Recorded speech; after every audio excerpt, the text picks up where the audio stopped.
Hello, Kathy and Karen. What follows is the presentation that I've created for my semester-long project for my fall semester course at UT Children's Environmental Health.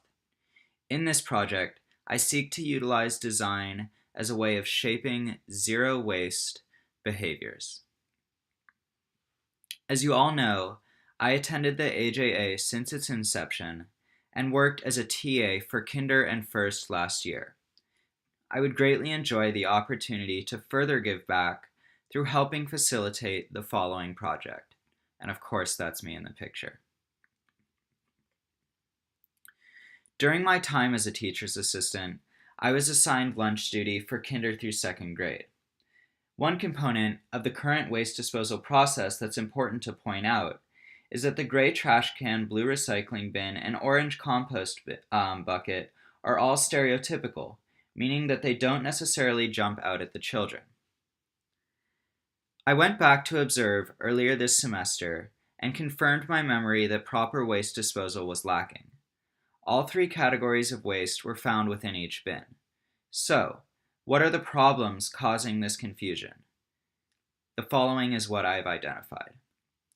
First, bin placement was variable and inconsistent.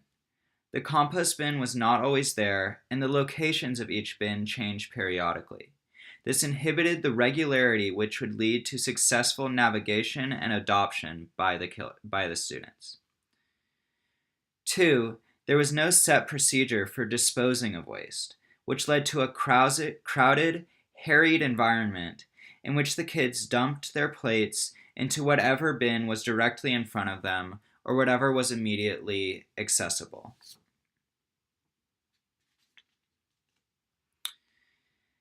Further, as you can see, the signs are text-based, which presents a challenge for pre-literate and emerging readers.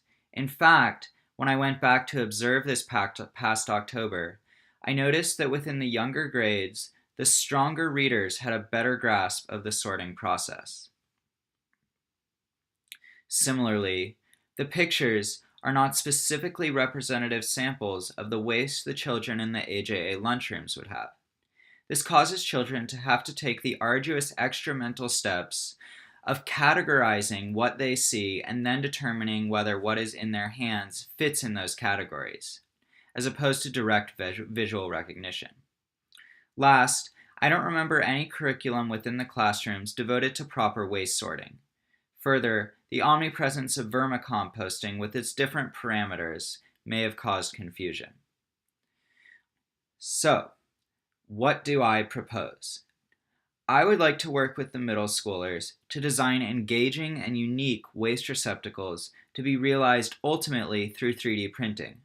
Surrounding our introduction of these receptacles would be a retooled plan for laying out the containers and the end-of-lunch procedure, as well as broader waste education. 3D printing is a fascinating method for realizing our designs because it can accommodate uniqueness without relying on scale. That is, it takes just as much energy to produce 3 different containers as it would to produce 3 of the same. This is quite different from traditional infill models. I feel that the AJA would be the perfect place to implement this because y'all have built a beautiful greenhouse that could use compost without contamination, as well as the fact that the AJA has a burgeoning environmental consciousness that this project could build upon and help foster. Creating highly differentiated waste receptacles would help communicate to the children that the difference between landfill, recycling, and compost truly is vast, both in its impact on the planet and as far as what ultimately happens to those waste items.